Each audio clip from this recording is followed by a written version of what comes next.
All right. Y'all ready out there for these ladies? I know you got to be ready. It's a Saturday morning, and we're all here for a reason, not just a season, but a true reason. It is a good thing to be here as part of this project. I am the operator, and I'll be moderating this book launch with Tamara Mitchell Davis. We are back again. Blessed, not broken, when being strong is all you know. Now, all of these women here, talking to them, getting to know them, getting to know their chapters, they are going to take you to that place. They are going to connect you to those moments, because all of you out there have had one of these moments happen in your own lives. And that's the whole point, is to make sure that the word is getting out there, because we will no longer keep secrets. So our producer, host, curator, book collaborator, the best of the best. Now, she's been out here and definitely blessed, is Tamara Mitchell Davis. Go ahead and introduce yourself to the audience out there, because it's a shame that not everybody knows you, but they'll know you now. Absolutely. So thank you, Stacy, the operator. So Tamara Mitchell Davis here, all things writing, publishing, business building, and the visionary for the Blessed Not Broken book collabs. And so this is the fifth volume,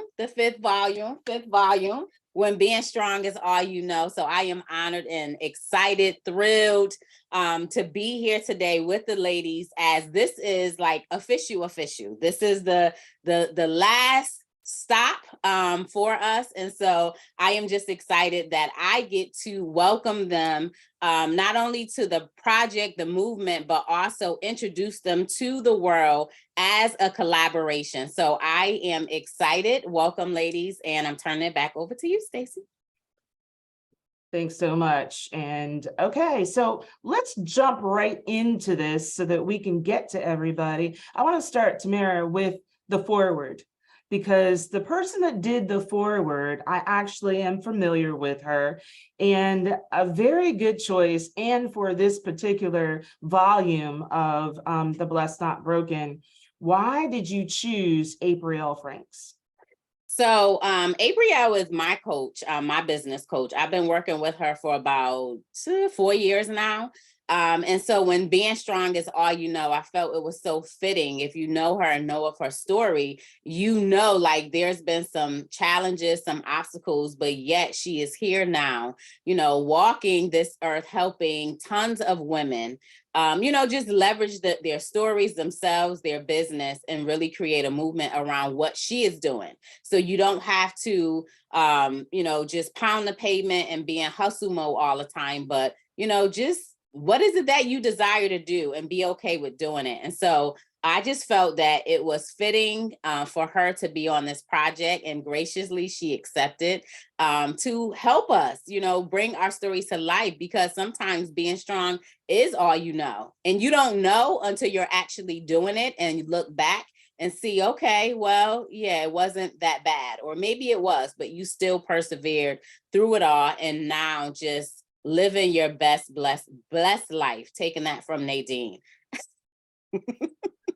Absolutely. April Franks of Woman Recharged, as your business coach. And I believe, looks like friendship too. And that's what you want. That's what you want. So I'm going to say, of course, we know everybody out here is going to get the book. Like, that's not, even if you don't already have it, some of us already have it. So if you don't have it yet, make sure that you reach out and get it. And what I'm going to say is read the foreword. Many times we purchase the books and we skip the foreword, going straight into the chapters, but read this foreword, because it will set you up with the stories down memory lane for the stories that are to come afterwards. Okay. Now, I joked with you online about your chapter, Tamara, part of this name. There's a reel out that has, a comment that has a preface to the figure it out. And so you're still that kind of person. We're not going to say that on here, but figure it out. This is something that I have watched you do in person, and even this experience today, including me, you figured it out. Yes. All right. So take us into this chapter, knowing that, you know, you've had volume and volume and volume now, right? So each time you have to come up with a new part of your story and of your life that you want exposed to other people. Why? Figure it out. The So, steps of a good man are ordered, I'm sorry, yes. by the Lord. And he delighteth in his way. Though he fall, he shall not be uttered, cast down, for the Lord uphold him with his hand. Come on. You're always figuring it out. Yeah, so I mean, I think that's a part of strength. That's the part of, you know, when being strong is all you know. You will be required. You have to figure things out. You don't always have the answers. You don't always, you know, get a glimpse into the future. You don't get a glimpse into the future, rather. And you don't know the outcomes. And so you have to walk through different things step by step. And in the end, you can look back and say, okay, I had to figure that out. But going in, you didn't know that. And so for me, it's just being in a place of realizing that, yeah, I have to figure it out. I had to figure it out, and I still need to figure things out. But it's not going to stop me from moving forward. The steps of a good man are ordered. It's not going to stop me from or prevent me from moving forward, because in my mind, I know that I have the power to figure it out. And I just need to take those steps and walk the walk, and things will unfold for me. So being strong, when being strong is all you know, it connects back to the essence of being okay with figuring things out. And I'm not aware of the TikTok or whatever went went viral around that. I have to go check it out, because I may have to do my little, you know, TikTok shading ding something. Absolutely, absolutely. Now, in this chapter 2, you make reference back to April and about expanding and understanding when you need to lean on other people and to use other resources. Talk about that, because being strong also means that you have to realize when you need help. And it's the strength in actually asking for it, as opposed to sitting back and enduring it yourself. Talk about that.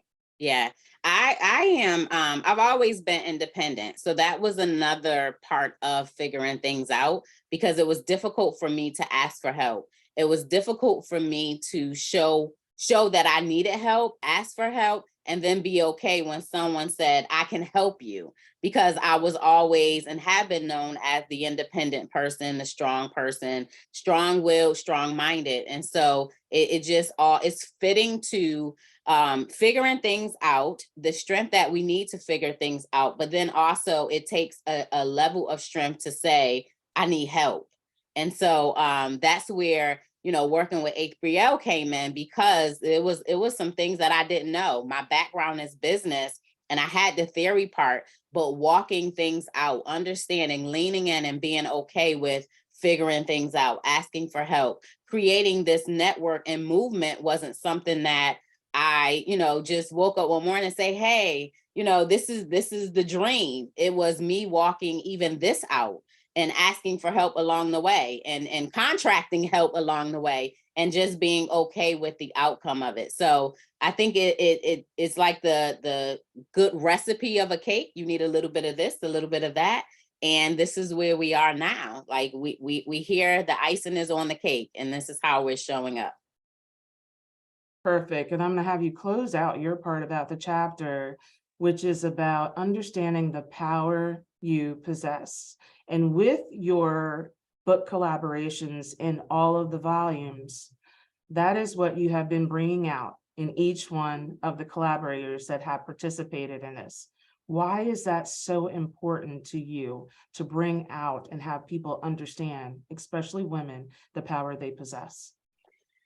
So I'm really delighted that I get to I get a front row seat in the transformation that happens. And I get so excited when, you know, I have a woman that says, yeah, I'm interested. Yes, let's, you know, I'm excited. I've been struggling a little bit or trying to do it on my own, but let's go. I want to do this. And so I get a little giddy, because I get to sit, you know, at the front row and watch the transformation happen that goes from, you know, second guessing yourself, doubting yourself, questioning your abilities, to be on the other side now, walking in confidence, walking in freedom, walking in a different level of who they are. And that is the power, that is the independence, that is the strength, that is the freedom. It's all encompassing. And so I get to watch this unfold before my eyes.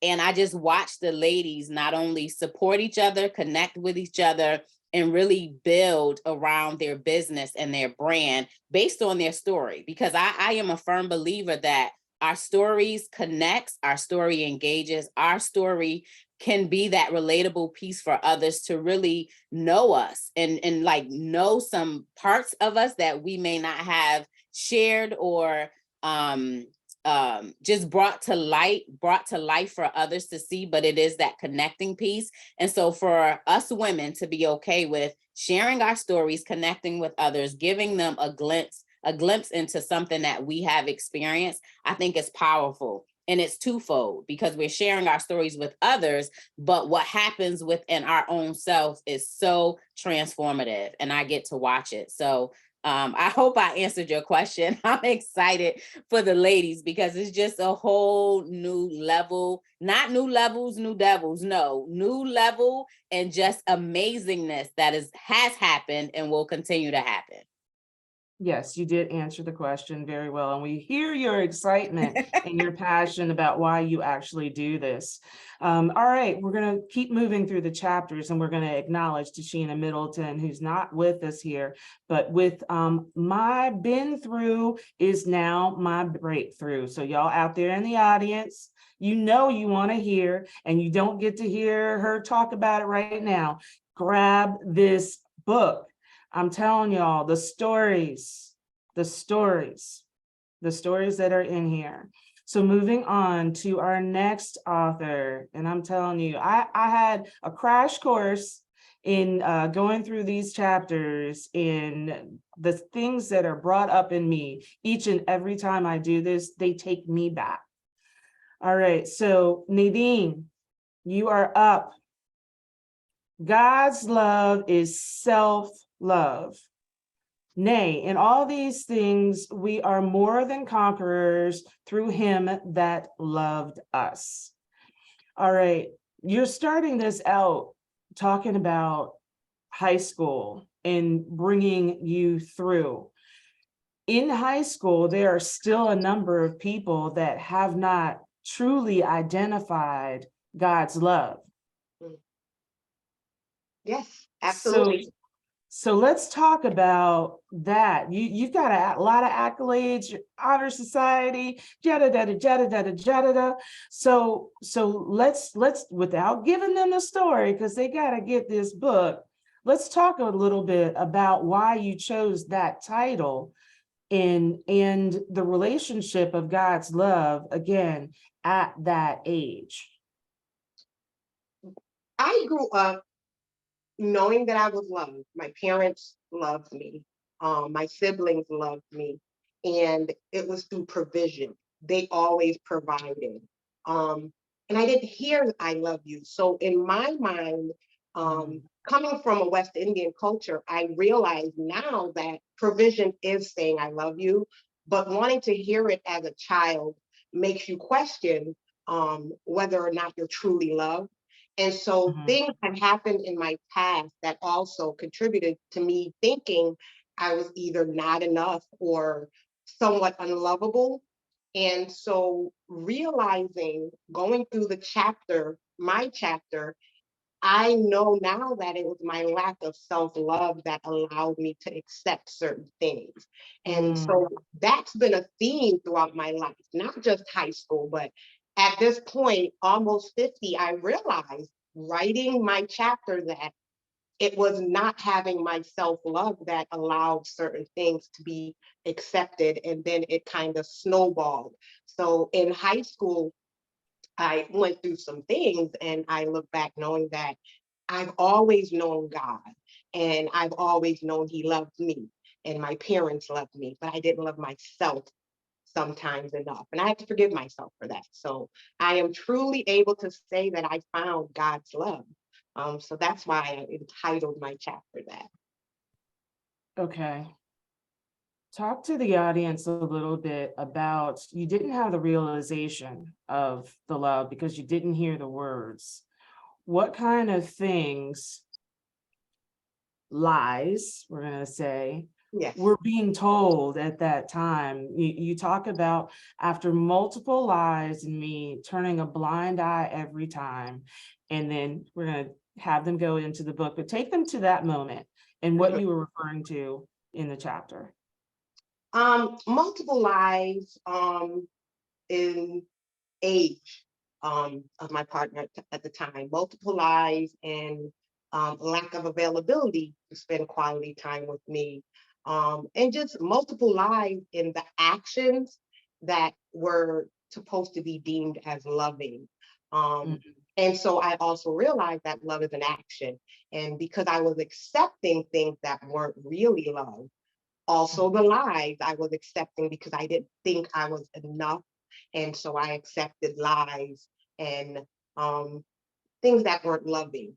And so realizing that, it brought some things to my mind, like, wow, what was wrong with you? And so I said I had to forgive myself because it's from lack of not knowing, and it's also believing the lies that I told myself. Because it's not that someone was telling me these things, it was what I was allowing myself to accept because of the lack of truly knowing what I deserved.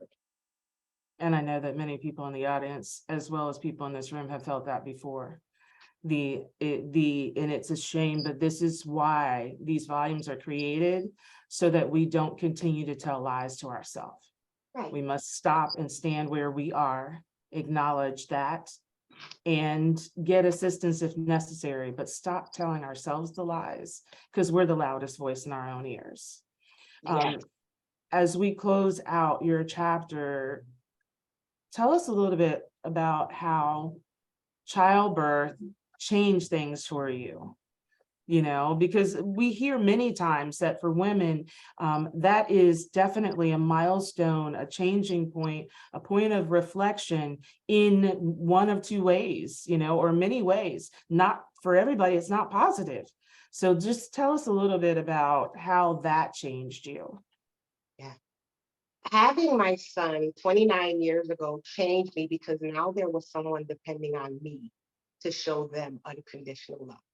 So at that time, not having my own unconditional love for myself, by loving my son, I realized that I made different decisions. My decisions now were, in order for him to have a better life, I have to be better. I have to know better. I have to move better. So I did it for him, but it ended up being for me as well. So I thank him for that, because loving him taught me to love myself, because he's an extension of me. He's like, my 6'4" heart walking around now at age 29. But I thank him because I feel like if I didn't have him, I might have just continued to spiral down that road of not really truly loving myself. So for me, there was some postpartum going on, but it also triggered certain things in me to say enough is enough, and you need to do better, not just for him, but for yourself. And we thank you for him. Tell him we thank him for being a part of this chapter. We thank you for contributing to this volume, Nadine, and we'll be asking some more questions at the end. So thank you so much for being here. Thank you for having me. God always made a way. Woo! Now, Amen. we heard that. Some of us have heard that over time, all together. God has always made a way. Now I'm going to just introduce and say that this lady is a repeat offender. That's what I like to say when they've been in more than one volume. She is a repeat offender. So what the enemy tried to use to destroy me, God used it to build me. I will not be defeated. Tasha, first I'm going to ask you, why are you coming back and giving more with Tamara? Why do you think it's important that, because you could have done one and done, but you're back again. So tell us first, why are you back again, locking arms with Tamara for another volume? Because she be sending some heavy hitters, and I just couldn't pass this one up. And I was going to, at the conference this year, I heard about the book 5, and I was trying to stay tunnel vision. But that title, you know, the subtitle, it hit me. And it was just like after what I've been through and what I shared in book 4, and then where I'm at today, and then where I'm going, I was like, I have to be a part of this one. This is like that comeback. And I thought with this chick here, she has you dig deep into where you were. And then it had me honor, and a lot of feelings resurfaced, but I was able to like process them. I didn't put them aside. I didn't hide them under the rug in the bushes. I was able to like process through probably what I was feeling then, but I didn't sit in it.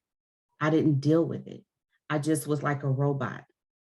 So it was like the feeling that I had in book 4 with letting that go. I was like, I have to share where I'm at today and then where I'm going. So it's Tamara's fault. Good. Now I'm gonna, because you were there before, just give us the title of your previous chapter and a little bit what that's about. Because again, we're on an additional volume here. This is not the first one. So if you have already purchased this one, or you're going to purchase this one, now I need you to backtrack. So Tasha, just give us the name of the title and your previous volumes. My title was Forgive and Live. And the most rewarding or the person I really had to forgive was myself. I thank God that he's given me a forgiving heart, where I forgive even if you don't ask, because I know that the forgiveness was for me to be able to move forward and not hold that any animosity or not let things build up. But I never really forgave myself for like not really liking my dad. I had to forgive myself for the feelings that I had for his absence. But I saw him on a daily basis, but he was still absent. I didn't understand that. I had to forgive my mom for her space as a teenager, trying her best to raise a child as she was a child. So writing that chapter, and it's still very touching for me, but understanding her helped me out a lot. So, and then experiencing that when I was a teenager, of being taken advantage of, I blame myself. And I carried that for today, as of early last year. And then when I had to really sit and forgive myself, forgive my parents, forgive even the person, because I had to think about like, you know, something was going on with him to fool with a 15-year-old at 23. Something's not right with him. But guess what? Even at that time, I forgave him too. And he never asked. Never. So with that forgiveness, it gave me the confidence, it gave me the strength to be, because I used to worry about, oh my God, if I run into him, or oh my God, if I run into someone that heard about it, I'm going to like crush. But it was like, God was like, hold your head up. So it was like through that process of writing that chapter, and even it still plays off, but it's like, I don't have any fear. I don't have any shame. I don't have any guilt. And it's like, God was like, I told you you would get here. Just forgive. Now I'm living my life. It's like, I'm living out the things that has always been in the back of my head and in my heart, but it's like, now I'm living it. Yes. Yes. And so if you are in the room and this was your first volume with Tamara, I'm going to implore upon you to consider, as each volume comes out, in reflection, is this my time to continue to heal myself? Because you must, and in the audience out there, you must hear the healing that Tasha has gone through from writing a chapter. Many of us go through therapy in and out of therapists that we can actually manipulate ourselves. Those people that don't actually hear what we're saying. Tamara is not only writing chapters, she is healing lives. So, all right, station identification there. Let's take it back to the chapter. So, all right, You're not defeated. Now, at the beginning of this chapter, you start out sounding right defeated. You know, anybody would say this, I can't, $71 in the bank account and, you know, apartment situation going on and all of that. But you've now gone through some things where you've learned to work through your processes, kind of like what Tamara was talking, the figuring it out part still. Mhm. So how did you not end up defeated in this situation? Because many people, when they read the chapter, they'll go, I would have collapsed. I wouldn't have, I would have stayed broken and I would have never got to the feeling of being blessed. Mm. And I'm gonna tell you, as I wrote the chapter, I was like, how did I not break? Take your time. We're here with you. This is what it's about. This is what it's about. I feel so blessed. Mhm. My tears are joy. Mhm. It's no longer pain and hurt. But yeah, I said, like, how did I not break? And it was like, God was like, I used your children. He used himself, because it was like, I always compare myself, like, you know, Christ went through beyond what we go through here on earth. And it was like, through it all, I'm like, why not me? Why not me? But it was like, God said, I will carry you through. And he provided every time. I was patient. I listened, my heart, I listened. And then those two sets of eyes looking at me, I couldn't fail them. And I couldn't say, we're praying today, we're praying tonight, but then I'm breaking, or I can't, you know, I'm not showing up. So I'm like, I have to show you too that God is who he says he is and who I'm telling you he is. So I had to like be that example, that earthly example, because they were kids. So that's what got me through the first and throughout. And as we close out your chapter, I'm going to ask you to, this chapter is written with a number of incidents surrounding 2007, and we knew how the economy was then. So you were not the only person struggling during this time in 2007, 2008. Mhm. And now we are in an official recession again. And a Mhm. number of people are saying, is this going to happen to me? Is it going to be like that again? Can you just give them a word from going back to that point and where you are now about how to get over and not have that fear about this time right here, right now? For myself, I only get, of course, witness to, I just said, you know, weeping may endure for a night. And when I tell you, I said that so many times, and it was like the patience. I said, I don't pray much for patience, but I pray for patience that God gives me for him, because I know that in his timing, it's going to come. But it's something that I need to learn. It's something I need to get through this process. So it's like, instead of me looking at what's coming at me, I look to God to help me through what's coming at me. Just prepare me for the good and the bad. And that's what I said, God, just prepare me, because he knows our lives is written out. We're just going through the chapters. And it's like, when we make it through that chapter, I promise you, I imagine God's be like, I told you, you know, I told you. So it's like, to rely on him and not our own. That's what just kept me going. Just kept me going, like, God, just prepare me. I know it's coming. I don't know what it is, but I know that it's your plan. Even when it hurts, even when it's a struggle, even when you don't know when that sun is going to shine, know that it's going to, because it's his timing. Yes. Yes. Thank you so much. Thank you for coming back again.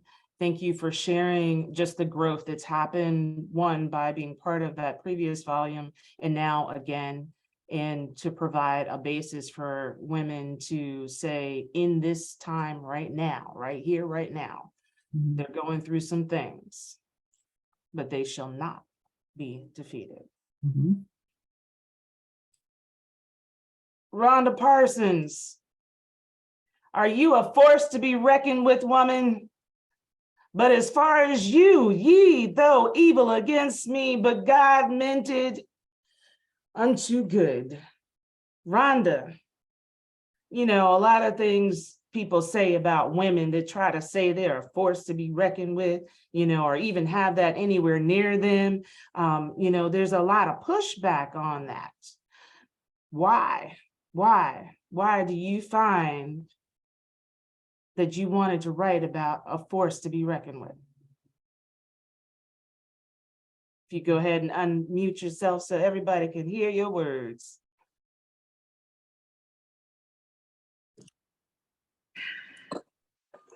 Oh, can you hear me now? Yes, ma'am. All right. Because I guess the reason why I said that I'm a force to be reckoned with is because I chose not to give up. There was a lot of things that came my way against me, as you have, you know, as you will see when you read the story. And no matter what came my way, I just was determined not to give up with the help of God. God gave me the strength not to give up. So without, Now, is the reason why he's actually my force. It's not me by myself. I give no credit. I give him all the credit. So that's why. all right. Now, you were talking about a challenge. Just give us a brief scenario about what happened at the office, because you left the office. You thought that was, and you completed everything that particular day, and you thought that you were done. Tell us a little bit about what happened in the chapter there. When I left the office to go on leave, Yes. Yeah. Mm-hmm. I had what happened was I had to clear off my my files, tie up all loose ends with my files. I had to go on audits and make sure everything, all my T's were crossed and I's were dotted. And to my knowledge, that they were. However, when I returned back, I was told that they weren't. So yeah, that's what happened. And so then you're dealing with a lot of regulations and things. So this isn't just, you know, oh, your boss was upset and you didn't leave this and we didn't have access to this. This is a little bit more critical than that. Tell people how internally you were feeling, because I can feel in your chapter the strain, how you like to be in the right, how you like to do things the right way. And Yeah. you do cross your T's and dot your I's. And for an entity to challenge you is disheartening. So tell us about how you were feeling going through this process. I was feeling as though I had, I just felt like I was being called out. I mean, I was new to the agency, and they told us, you know, we had people there to show us how to perform the audit. And I, like I said, to my knowledge, I thought I did everything correctly. And to come back and find out that I didn't, it was disheartening. It was hurtful, because especially with the clients that we were dealing with. I mean, I don't know. I just felt like I didn't understand what I did wrong. And not only that, I wish I was told before I went on leave that I had did it wrong, rather than to come back and to be under fire and to have, you know, others knowing about the situation before I even knew about it. So I just felt betrayed, to be honest with you. I just felt betrayed. I felt, yeah, I just felt betrayed. I mean, that's point blank. I just felt betrayed. And then, so you love politics, you love policy, Yes. And you're still, now we heard that, y'all heard her. You heard that affirm, that yes came through there. With all of the struggles and things that are going on, how did you take what was going on with you and then use that to come back and be a part of policy?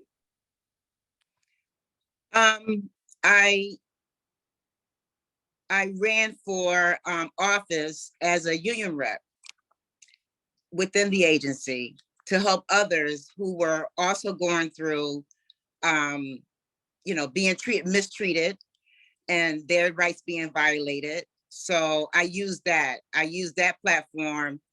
You know, I mean, yeah, that's what I did. I just went and applied as a union rep, and I won. And then I tried to assist others who were in similar predicament with that agency.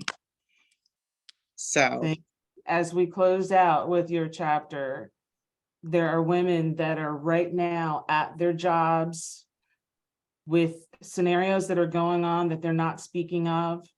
There are spouses that are asking them to leave, yet they don't have a job to replace that with, that are pressuring them about their hobby and their hustles because they're not making money off of those, yet they can't leave the job and they don't know how to speak up.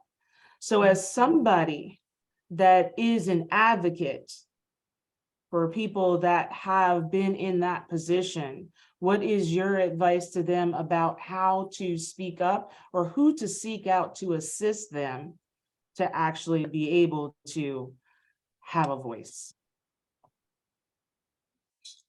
Definitely don't give up.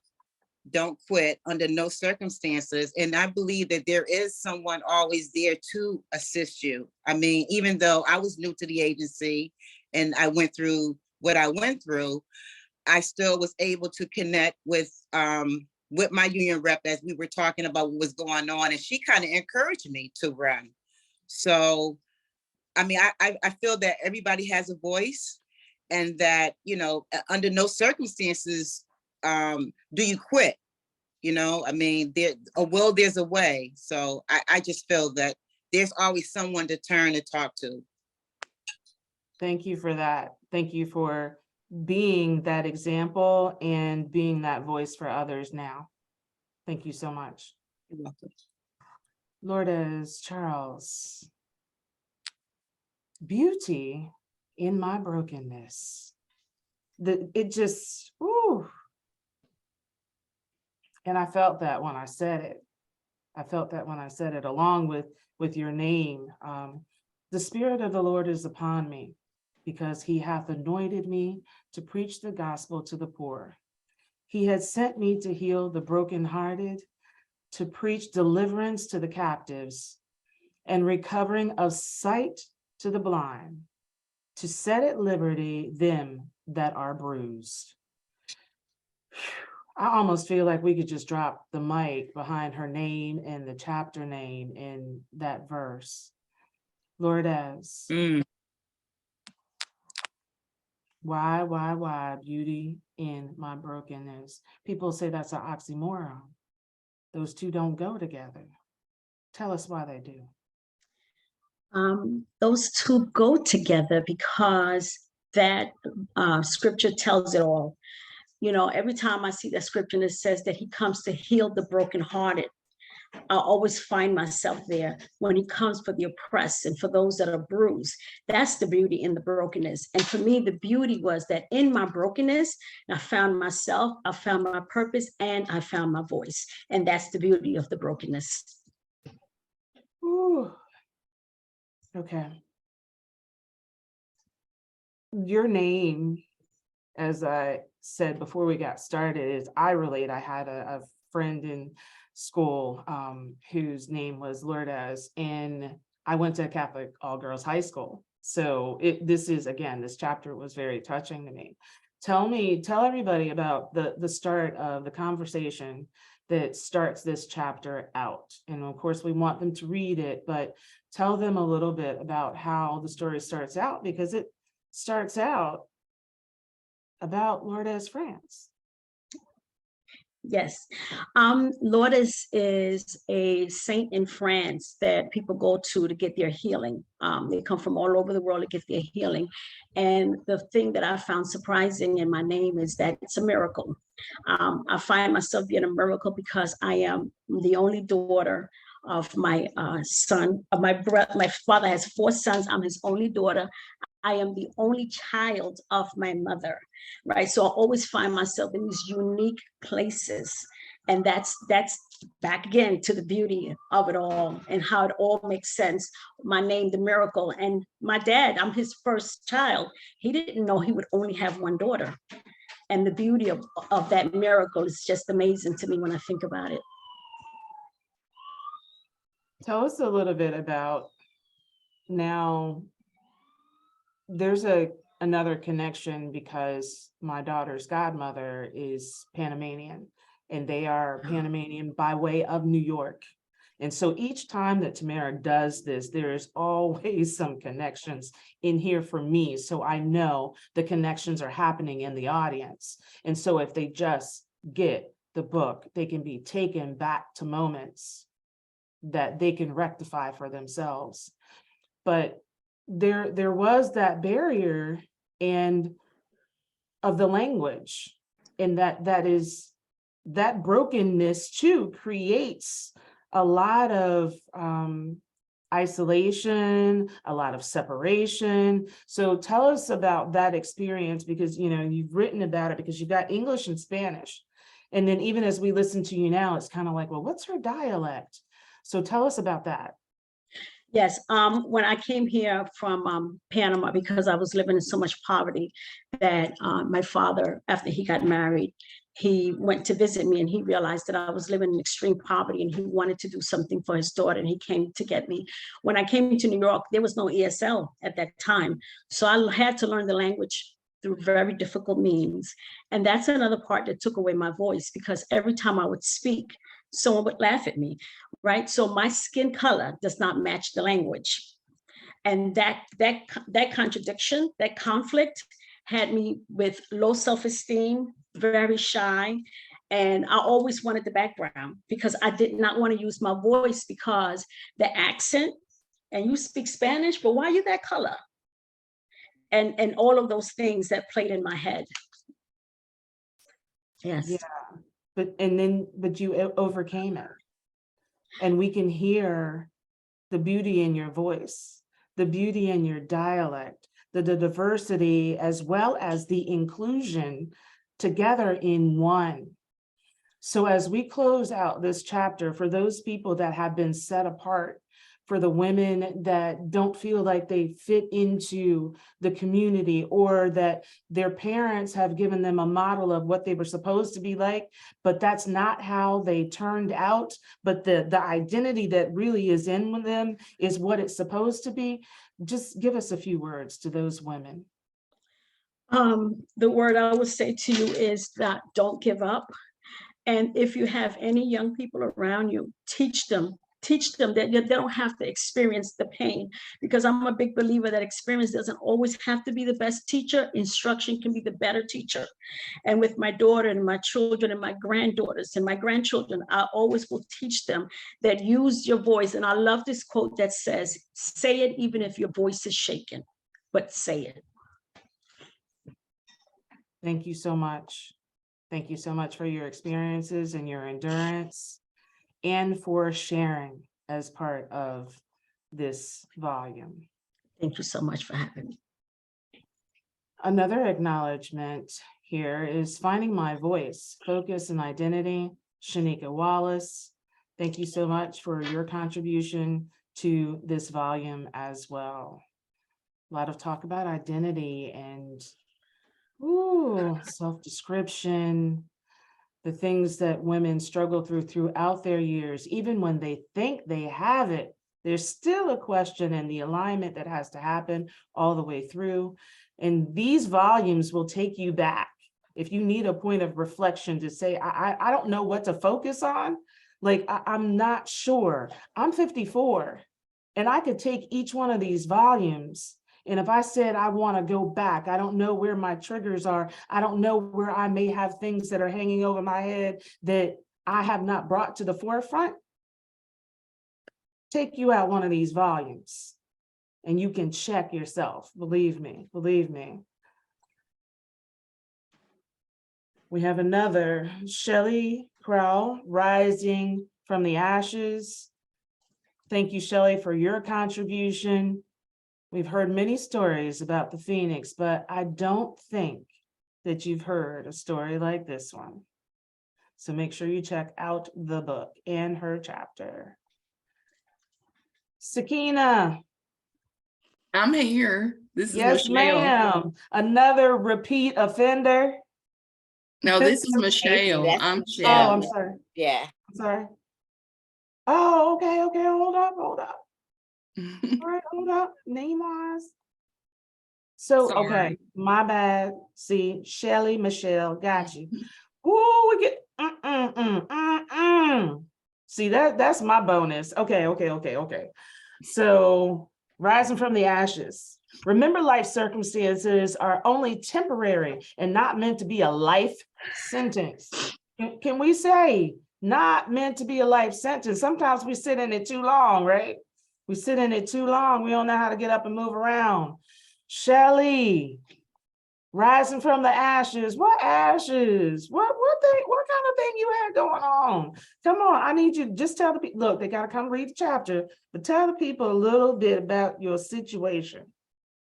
I always tell people if I could really name my life, it would be a series of unfortunate events, because my life has just seemed to be just like one disaster after another. And so I just come from a line of a lot of premature death in my family, a lot of abuse, a lot of just literally being crushed to where I felt like I really was just a heap of ashes. Just like you get over one thing and it's like something else. And at that point, you're like, I don't know what I did to make God mad as a little girl, but it just, my entire life, it seemed, was just one thing after another.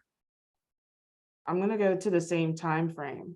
You know, we seem to be dealing with, and I want people to recognize, as we're going through the recession now, the healing elements that are being planted by this volume for people next year. I'm telling you, next year there are going to be a lot of women that are going to be talking about their struggles. Just like you're going to hear again here, Shelley in 2008. I already said, we brought this up before, 2007, 2008. So understand the forecasting that's happening too in this volume. You survived a domestic violence attack. Yes. And we know that most of the incidents that happen within a marriage that cause people to break up, that cause fights, that cause violence, are finances. So understand what was happening in 2007, 2008, and the incidents that are going on, and understand where we are now to prepare yourself and use this as a resource. You had an understanding, though, again, this is somebody else, that you felt like God stepped in. God stepped in. Tell us about that experience. He literally did step in, and this portion is not in the book because there was not enough time. But I was literally, this happened on Halloween, and 3 days later, I went to take my children to school, and I had a flash of light across my eyes. And at that point, I was amnesiac. I didn't know who anybody was. And this is the afterthoughts of people telling me the story. So I was taken to the hospital, and I was dying of a subarachnoid hemorrhage because I'd been beaten in the side of my head. And of course, he's with me. He's telling everybody I fell off the porch. I've hit my head. You know, they're trying to figure out, what's going on. And in the meantime, one of my friends was like, I have to call her church, and literally it's Monday morning at 8 o'clock in the morning. And you guys know most of the time a pastor is not going to be at a church. And for whatever reason, the plumbing was out at my church and my pastor was there when my coworker and friend found the number, called the church, and my pastor literally beat, like me coming out of CT, he was already there. And I know that God literally used him just to lay hands on me and pray. And he was the first person that I actually knew who he was. And the doctors were saying it would take years to regain my short-term memory. And it didn't. Within just a couple of weeks, I was back to me. And I know that that was a miracle. Like there's no way I should have lived. If you had been there during the incident, there's like no way I should have lived. And we're so happy that you did. So happy that you did, for your own survival and for those people around you, because that then was an example as well about not being defeated. The end of your chapter, we're going to close out with, you actually gave a number of things that you had a CTA on here, a call to action for the people reading your chapter, which is not always common, but a realization that we many times absorb information, yet we never apply it. We read books, we go to classes, we do all kinds of things, but we never apply it to our own lives. And you've asked them to do that. What are some of the things from, and you gave them the example of how you overcame and where you ended up being. You have an opportunity right now to do a verbal call to action to the audience out here on record. So what would you implore that the audience do after reading your chapter? Wow. It all starts with self. And I say this all the time. You have to know that there is a God and that he loves you. And then you have to understand that you have to be able to receive God's love. People can know all day long that God loves them, but the ability to receive his love, people really struggle with. They don't feel worthy. You know all the stories, right? But then after those two things, you have to be able to love yourself. And what does loving yourself look like? It's really taking the time to find out who you are, not who I am as a mother, as a nurse, as a grandmother, as an author, whatever, right? But who am I at my core? And that's really where it starts.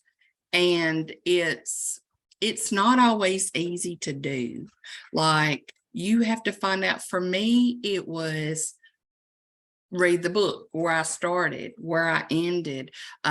Self-love. What does self-love look like? Sometimes, people think it's massages and getting your nails and toes done, which is all great, but it's about dealing with the core of who you are, dealing with what you like, what you don't like. How did you allow boundaries to not be set up? What does a boundary even look like?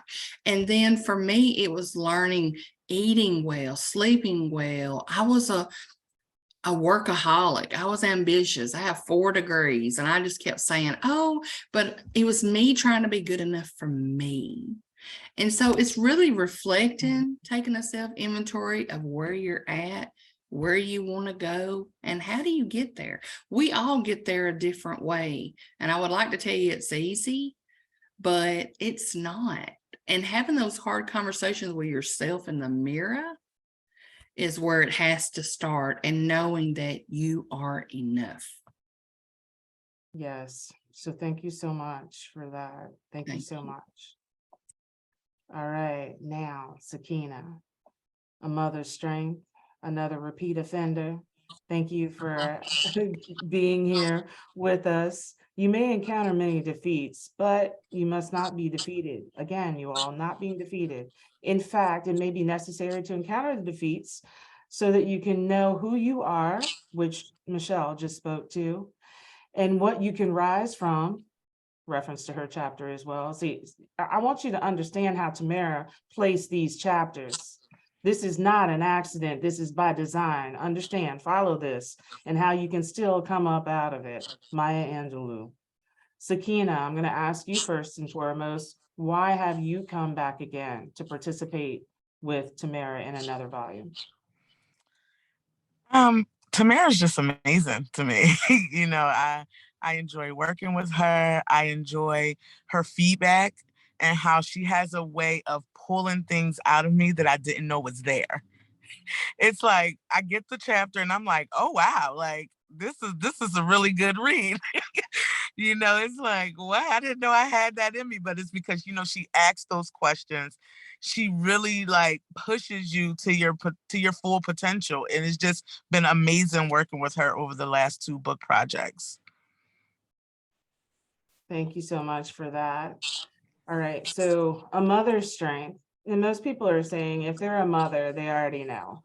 They already know that there are so many struggles. There are so many things behind the scene. There are so many nights that you are in bed with your own thoughts and your own tears that no one will ever become aware of.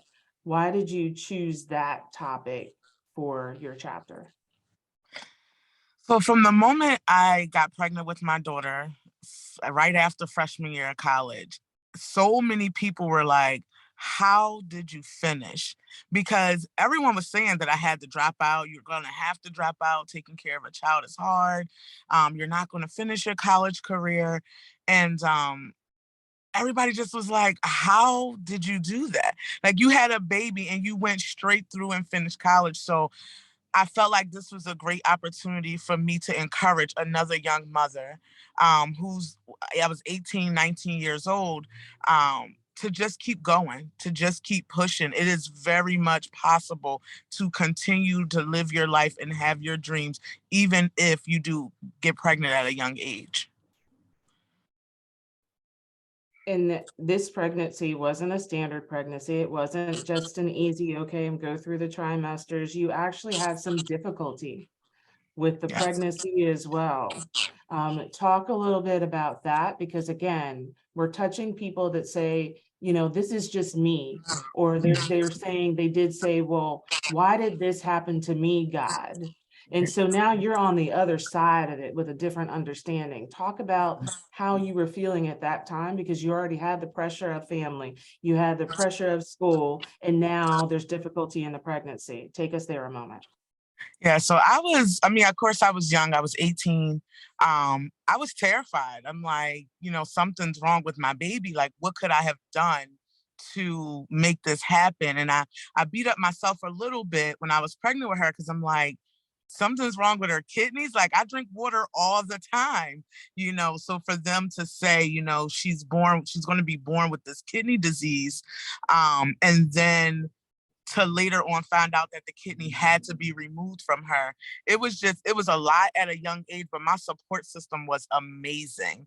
My mother, my sisters, that was just very important. And even though her dad was absent, there were so many people that filled that gap to really help me be supported. I even had a professor, you know, she's like, no, you're going to do this. You're going to come back. You're going to get this degree. I mean, people really had faith in me that I could do it. And that just strengthened me even more. And now, as we close out your chapter, you are also an advocate.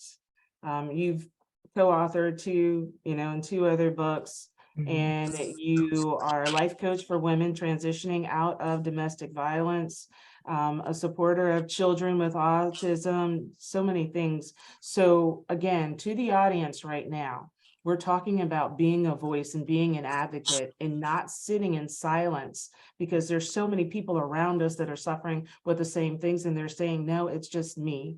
What words do you have for somebody else in letting their story be a voice for others? Well, first, I would just tell them it's not just you. There's always someone out there that's either going through what you're going through, if not worse than you. So speak up and speak out. You never know whose life you can change with your voice. Thank you so much. And you're You're doing welcome. just that. Thank you.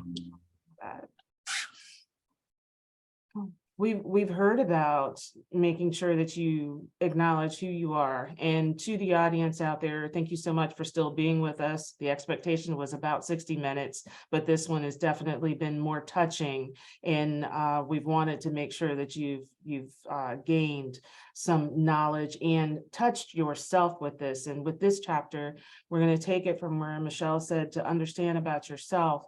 And for some of us, we thought we understood and we had a good hold on it. In my late 20s, like I had all the stuff figured out. I knew what I wanted to do, where I wanted to be, all of this stuff. And somehow I got lost. And so Teresa takes us back with her chapter. It says, journey back to self. Sometimes when you lose your way, you find yourself. Mandy Hale. So Teresa, why did you find it important to talk about getting back to self? Many are going to say that they've been there the whole time and they just don't realize. Yeah, so I wanted to talk about it because it's my truth, right? It's my story. And every time I interact with people and they hear how easy it is to lose yourself, how to wake up one morning and be like, what? Like, how'd this become the dream? They're like, oh yeah, right. What does that even mean? What do I even like? Who do I like? Like, do I want to do this job anymore? Do I want to paint? Like, we can get so lost in the hustle and shuffle of life that we like forget the connection to ourselves, and what we're actually meant to do in this world is be us, to be alive, to be out here doing all the things that are amazing and wonderful, and we get so lost and separated from that message.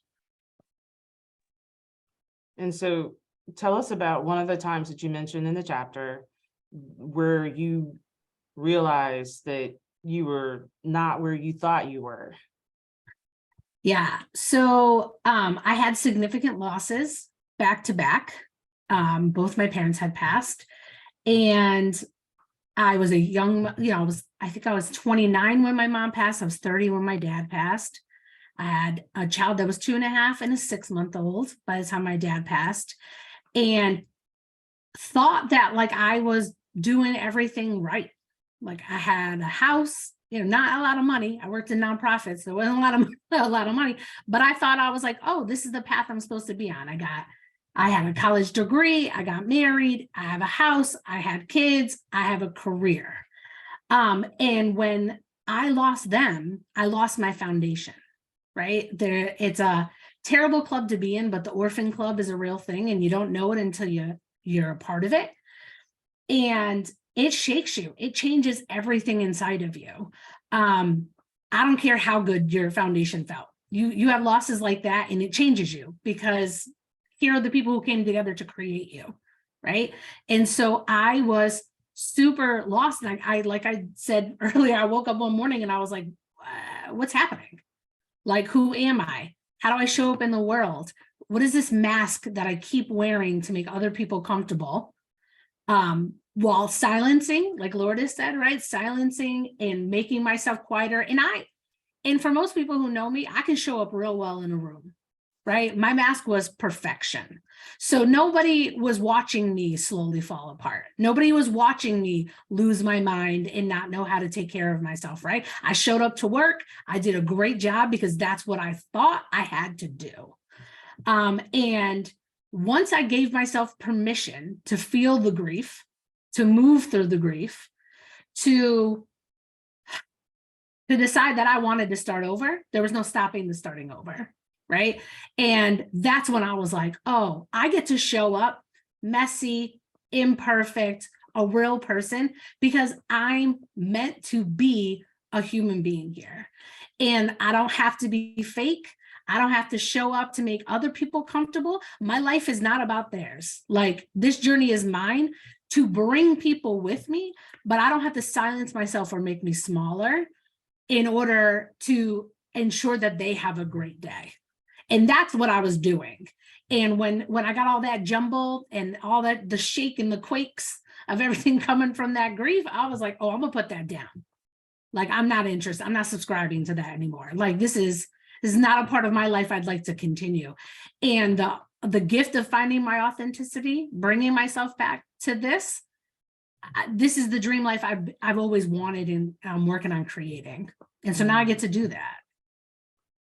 Thank you. Thank you for that. So you get to close this component out of, we've gone through all of the struggles and all of the doubt. We've gone through the finances. We've gone through domestic violence. We've gone through all of this.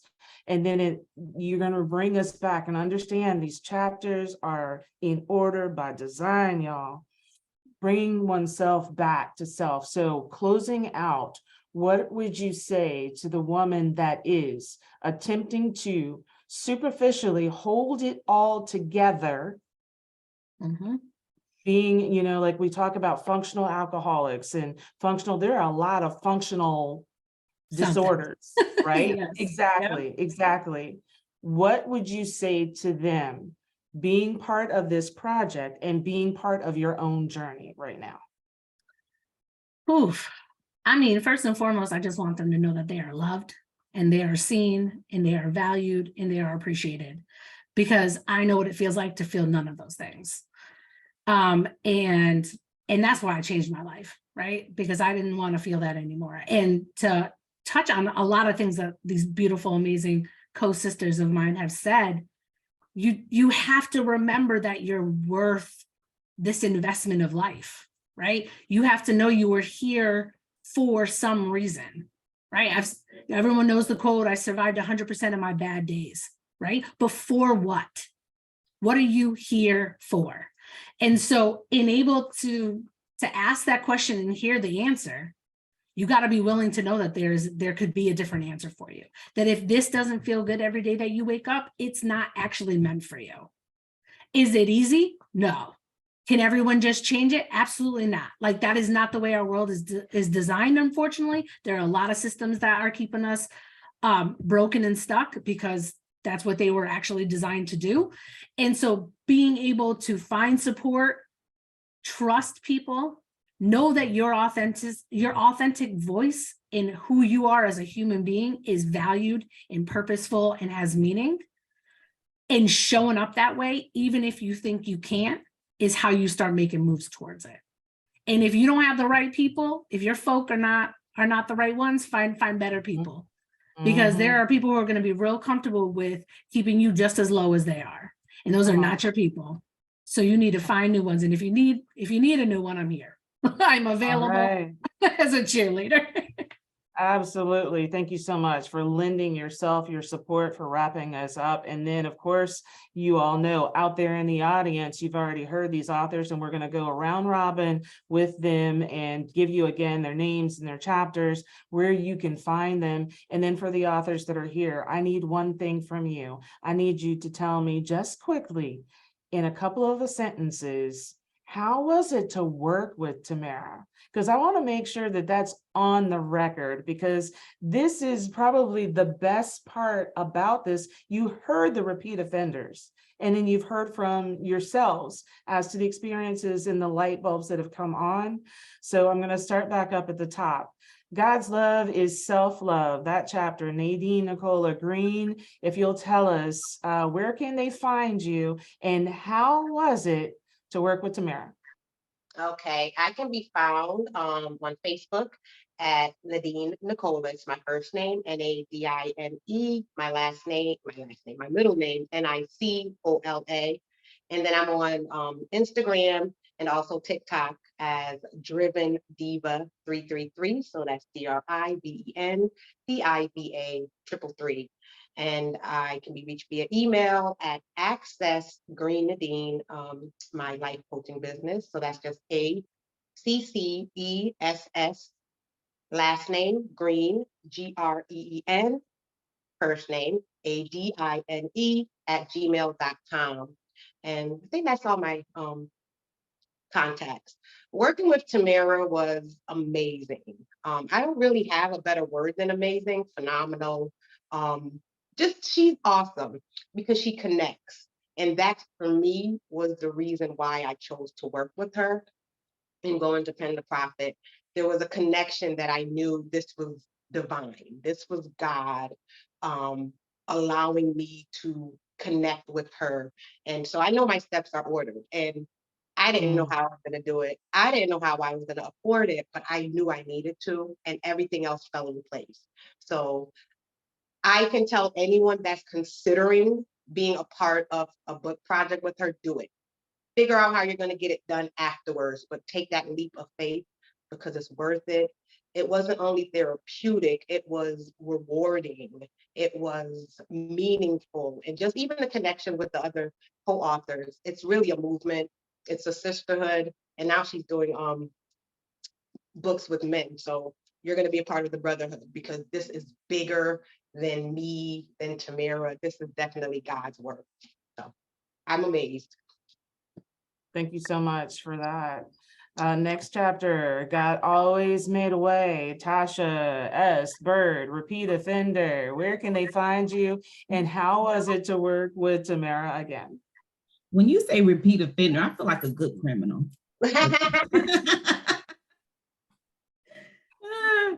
So I'm on Facebook at Tasha Bird. My last name is BYRD. And then on Instagram is Bird Tasha, again, BYRD TASHA. And you could also contact me through Tasha at I Choose To, and that's ICHOOSE and then TOO. What it meant to me, and it's an overflow. Tamara is like the epitome of like a business coach, a woman that is like driven to help others. Like her heart is like amazing. She reaches out to you. She makes sure she have a little checkmate.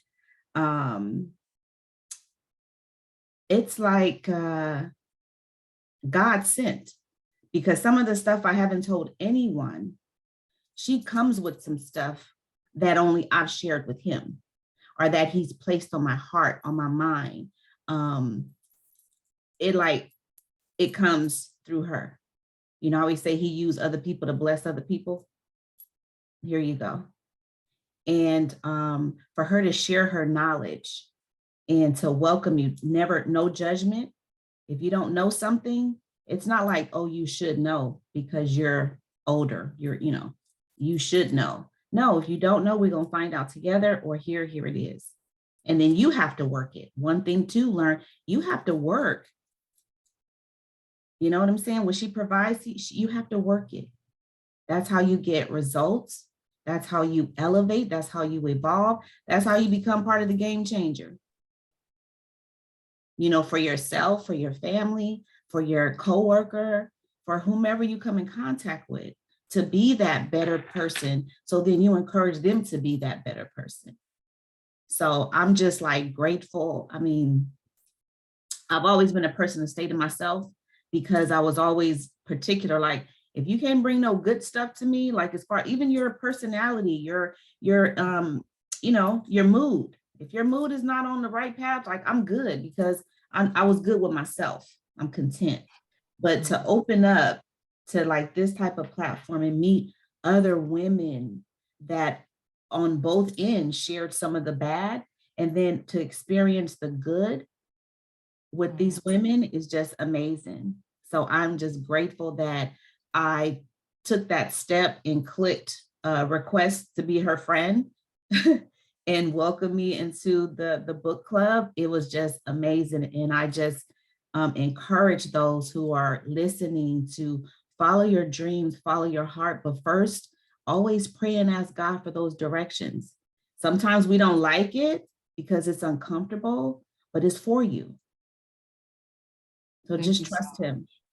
Yes, thank you so much, Tasha. Thank you. For that. A force to be reckoned with, Rhonda R. Williams Parsons.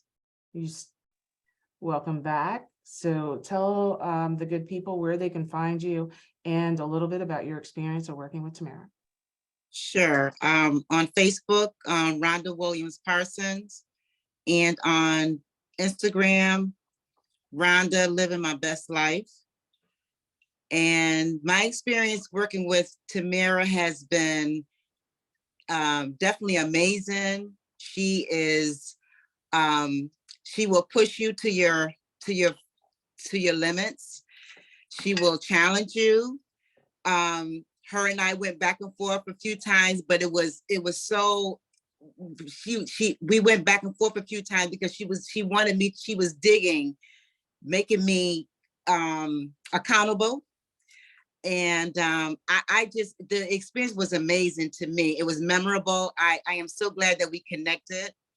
It was definitely, all I can say is I can't thank her enough for challenging me and, you know, allow me to separate, because sometimes I wanted to compound my stories. I wanted to talk about a lot of things all in one. And she kept reminding me, you only, you know, this is one chapter. You don't have to put everything in one chapter. You can't put a book in a chapter, in other words. But I mean, she was amazing. She's no nonsense. She has a good heart.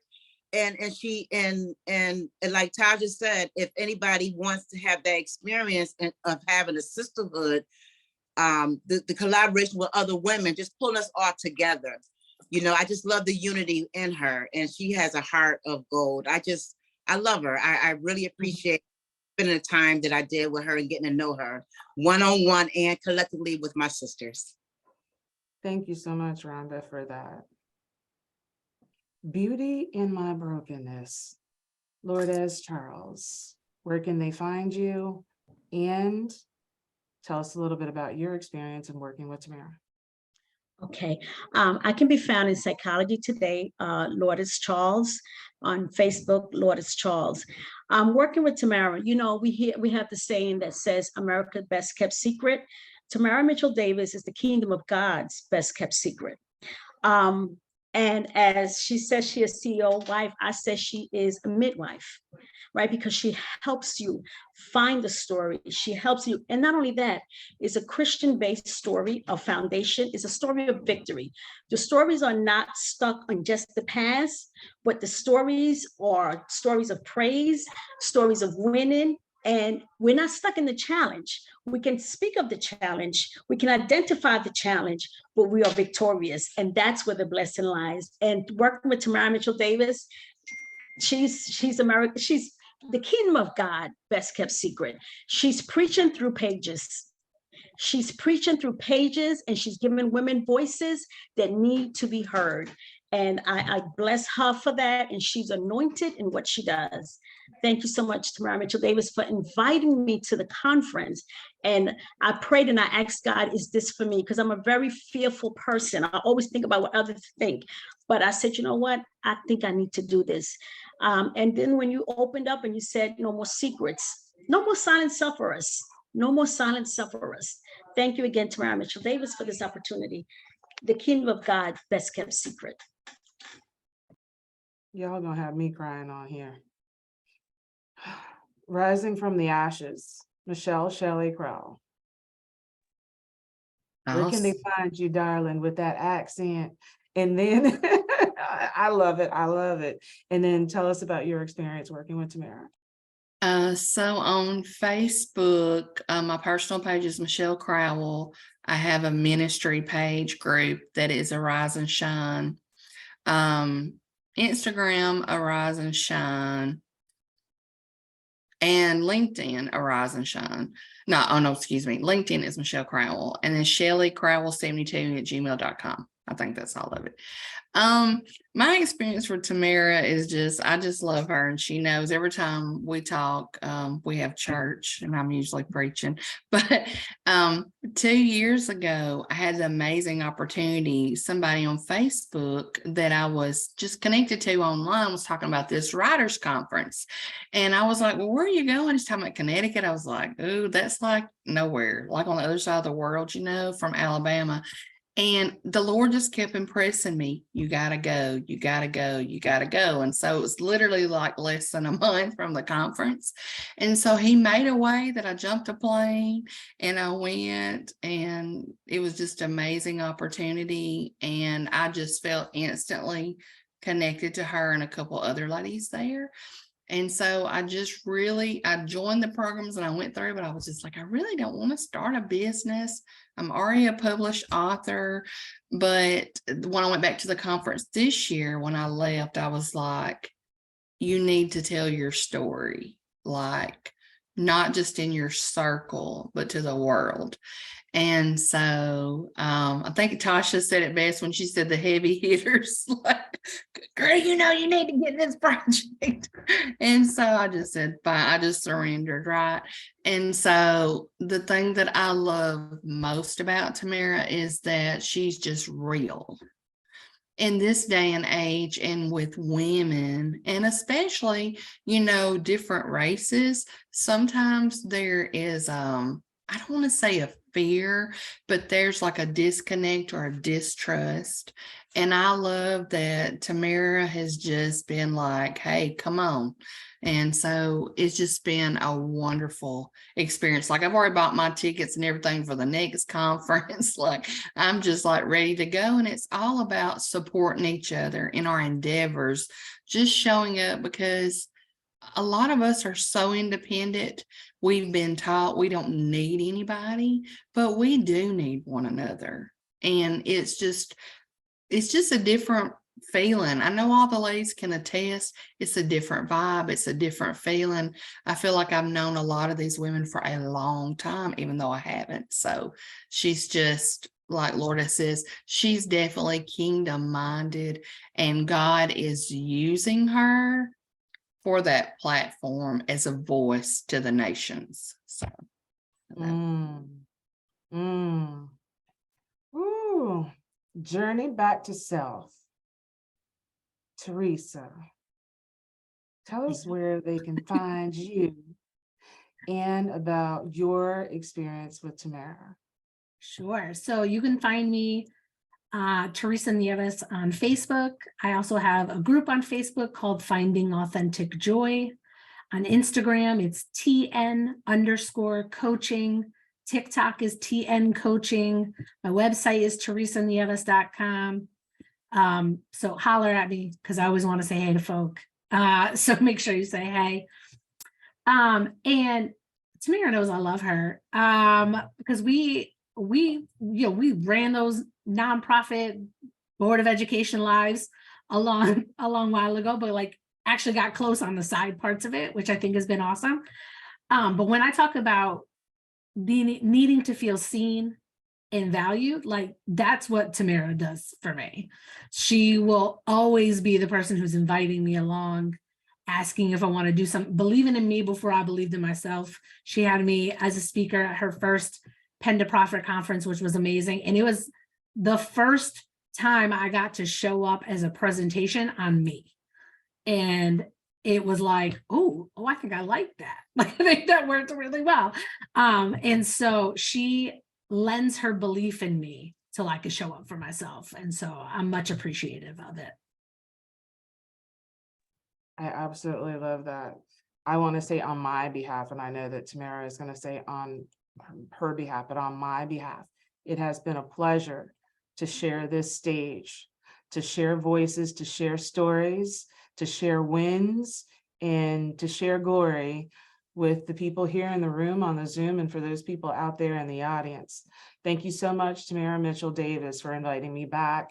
This is technically my third time. So, I'm a repeat offender, and obviously there's something to this as well, that I keep coming back and that it's timely. So Tamara, as we officially close out, of course, we want to know, people have mentioned this conference. So tell everybody a little bit about that annual conference that you do. And at another volume, I know it, I feel it, it's coming up. So tell everybody about that, so that they can become a part of this. And of course, make sure, if you have not already purchased the book, that you purchase this book, and that you connect with the authors and give them feedback about how it has affected you, the changes that have occurred, or as you've heard, they have extended open arms to be able to receive you, to walk you and to help you through your current journey. Tamara Mitchell Davis, queen of visionary book writing and you are the most blessed, not broken. Thank you. Thank you. I'm sitting here. You know how these lives get me sometimes. I'm trying to keep my composure here. So thank you, ladies, for being a part of the project. And this was not something that I did alone. I want to definitely shout out our editor, Heather Asiambi, shout out our graphics, Elise and Cole, and Stacy for being here with us as well. The ladies have amazing stories, and just hearing them again, like all of us collectively, you can do so much. And I'm just honored and thrilled to hear about their experience and about their stories. And I know that they will continue to make moves as they go forward. So we do have our annual conference next year, Pen to Profit 2023, Empower Her. The theme is mind, body, and revenue. So we will be covering all three, mind, body, and revenue. It is in Puerto Rico in April. So you can check out the information at www.pen2profit.live. It is in April 2023. And our next book collaboration project, yes, the train continues to move. We are still moving and making impact. And the theme of this project is becoming her. And so we want to talk about or get stories around the evolution of the woman. So how she has evolved into the woman she is today, you know, showing up, being the best version of herself, but it took something to get to that point, something she had to maybe give up, let go, create, do, think differently, be different, believe different, whatever that is for her. And so we are currently selecting women for that project. And so I'm just grateful. I'm thankful. I am definitely blessed to have been on Volume 5. And I just want to shout out the ladies again on Volume 5, when being strong is all you know, because through your stories, other lives will be changed. So thank you, ladies, again. I'm going to close us out in our coming song. I wanted to get through all of that in the beginning so we don't get muted for any, you know, the copyright thing. I don't own rights to this music. So we can just wave to our listeners, watchers here, wave as we close out with some song. And if y'all want to dance, it's totally up to you. But thank you again. Alexa, play. Let's see.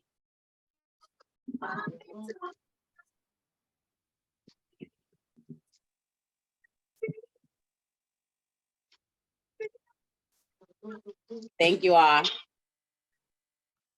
Been waiting for you.